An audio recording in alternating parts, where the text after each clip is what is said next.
Hi, everybody. Welcome to Katie in the Morning. I'm Katie Page, Director of Member Relations at the National Association of Healthcare Assistants, and welcome to Friday, and welcome to the very last day of November. We have now finished out our second Burr month and are headed into the third, which is December. Holidays are in full swing. Almost everywhere you go, you see the Christmas specials out. Christmas trees, Christmas lights, Christmas presents, Christmas candy, Christmas everywhere is everywhere. So today I wanted to talk to you guys a little bit something that has nothing to do really with the holidays. A lot of CNAs get into this profession and stay in this profession because we care about what we do. It's in our heart, it's in our soul. Some of us even view it as a calling. But being the right person for the right people is something that is very, very hard to do. We develop relationships with other CNAs. We even mentor other CNAs and become very protective over them. The reason I'm bringing this up is because I recently had a member message me to tell me that she was kind of stuck in between a rock and a hard spot. She was working with one of her coworkers who happens to be one of her best friends and the person that she trained and has worked with for over 5 years. And her friend, her coworker, was responsible, whether directly or indirectly, for a resident falling and getting hurt, very severely hurt, to the point where state had to be called. Now, she witnessed the fall. She witnessed the injury. She was with her for all of her cares and everything, but there was something that was not done that could have, if it was done and done correctly, could have prevented that resident from falling.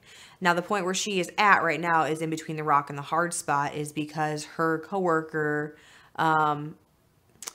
refrained from telling the truth about the situation, and as a mandatory reporter, it is now her job, not the one that is responsible, but the other one who witnessed it, to step up and say, no, this is actually what happened. Now, at this point, she either takes a risk of them getting caught, and as a mandatory reporter myself, I advised her, now that you've told me this, you have to report it, because I myself am a mandatory reporter too. I know the situation, I know all their names, so I am obligated to report it if she doesn't, but that's beside the point. She now has the obligation to report it as the truth and risk that friendship and that co-working relationship with this other person. My advice to her was to go and talk to her friend and coworker, let her know the situation, how really severe it is, and the position that she is in right now. If in fact her friend and coworker would have told the truth to begin with, they probably wouldn't be in this situation at all.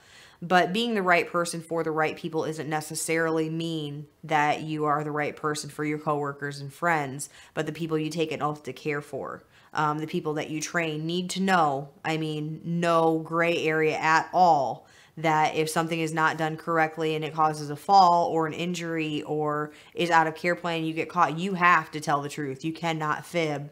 You cannot bend the truth. You cannot stretch the truth. Not only because we're responsible for those actions and the reactions that these actions take, but because as CNAs, as caregivers, as assisted living caregivers, as nurse techs, we literally hold people's lives in our hands 24 hours a day. And what could have happened or what could have been done in this situation may lead to a change in a future situation that could prevent somebody from getting hurt or inevitably passing away. So please, please, please, when you took this oath, when you took that class, when you got certified, when you accepted that job as a home health aide or an assisted living caregiver or a nurse tech, you took the responsibility of caring for other people, whether your friends are included in your work group or not. So please be the right person for the right people. I thank you guys all for joining me, and I will see you next time on Katie in the Morning.